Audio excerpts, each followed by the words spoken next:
फरमाते हैं एक मछली अल्लाह ताला ने दरिया के किनारे भेजी।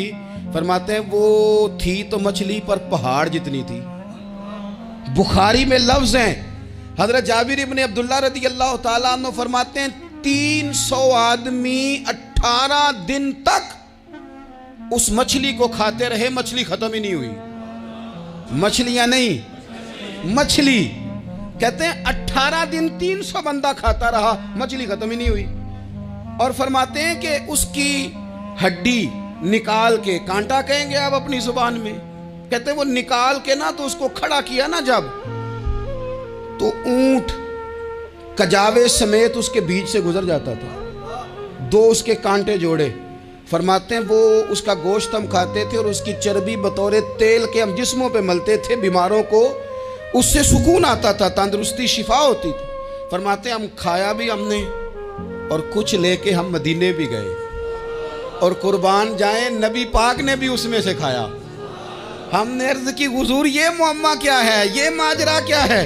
तो महबूब ने फरमाया तुम्हारे पास ग़िज़ा नहीं थी, रब ने तुम्हारे लिए बंदोबस्त किया है, अल्लाह ने तुम्हें दिया है। मकान शुरू कर लिया, एक साहब ने वो मकान बनाने लगे, आप वो हिसाब लगा रहे हैं। कहते हैं मेरे पास इतने पैसे हैं, इतने मैंने फलाने दोस्त से कहना है उसने दे देने, इतने फलाने रिश्तेदार से कहना है उसने दे देने, इतने फलाने से कहना है उसने दे देने। ये सारी कापी बना के मकान शुरू कर लिया। जो रोज़ कहता था ना कोई हुक्म हो जाते 10 ही, सबसे पहले उसको कहा मियाँ पैसे चाहिए। वो कहता हो कल ही मुंडा टोरिया है, कहते तू परसों 10 दाते लब जाने सन। मैं आपको अपने तजर्बे की बात बता रहा हूँ। जिन लोगों का ख्याल होता है ना कि आप स्टार्ट करें फलाना काम, हम आपके साथ हैं, अल्लाह का ही कोई निज़ाम है, वो बिल्कुल भी नहीं साथ होते। लेकिन ऐसा नहीं है कि कोई साथ नहीं होता, अल्लाह ताला बड़े असबाब पैदा करता है, वहाँ से देता है जहाँ से गुमान भी। हमारा ये ज़हन बन जाता है, हम सारी अपने हिसाब से चलते हैं, इतने रिश्तेदारों से, इतने, कौन आपके साथ चलेगा, सवाल ही नहीं पैदा होता। ये सारे काम छोड़ के सबसे पहले 2 रखते पढ़ो, अपने रब की बारगाह में, रसूल कायनात की बारगाह में गुजारिशात और इस्तिगासे पेश करो, वहां से खैर तलब करो। दुनियादार क्या देंगे, क्या दे सकते हैं, क्या हैसियत होती है किसी।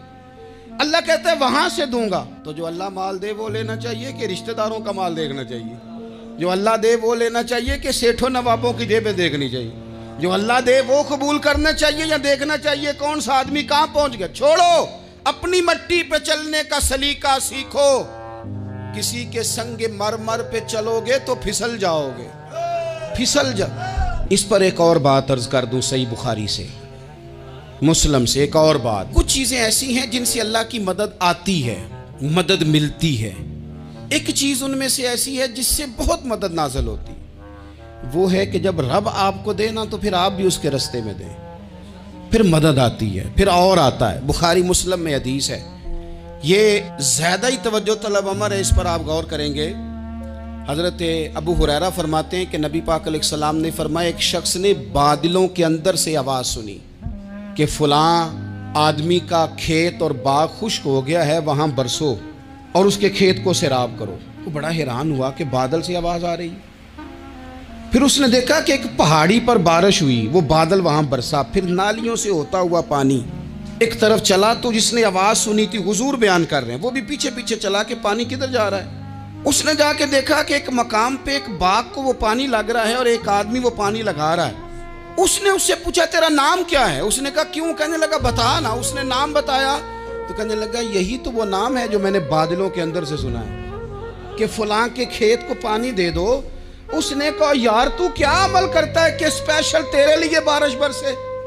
ये बुखारी पढ़ रहा हूँ, सियासता से हदीस अर्ज कर रहा हूँ। उससे पूछा तू क्या काम करता है कि जनाब अल्लाह तबारक व तआला का हुक्म करम आया कि खास तेरे लिए पानी बरसे और तेरे खेत को सैराब करे। तो उसने कहा छोटा जिम्मेदार हूँ, पर जब फसल उगती है तो 3 हिस्से करता हूँ। एक हिस्सा अपने बाल बच्चों पे, बहन भाइयों पे खर्च करता हूँ, एक हिस्सा पूरा, और एक हिस्सा दोबारा काश्तकारी पे लगाता हूँ, और तीसरा हिस्सा खालिस मैंने मिस्कीनों, यतीमों और गरीबों के लिए रखा हुआ है।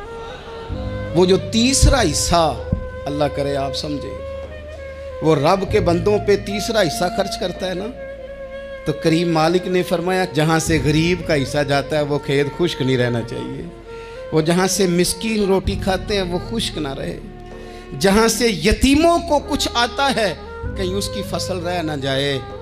मैं और आप भी अगर अपने माल में मिस्कीनों, यतीमों, गरीबों के हिस्से रख लेंगे तो फसलें खुश्क नहीं रहेंगी, उनके अंदर ताजगी आएगी, नूर आएगा, करम आएगा, खास कर खुदा की रहमत बरसेगी।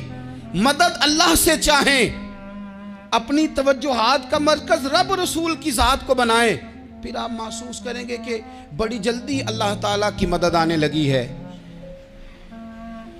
कभी आप सिर्फ कह देना मेरा रब मेरे साथ है, इस लफ्ज़ में इतनी ताकत है कि दुश्मन वैसे ज़ेर हो जाता है। ज़िंदगी में किसी से भी लड़ाई हो, अच्छी तरह सोच लें कि अल्लाह उस तरफ है या इस तरफ है। अगर आप ज़्यादती पे हैं तो फिर रब मज़लूम की जानिब है।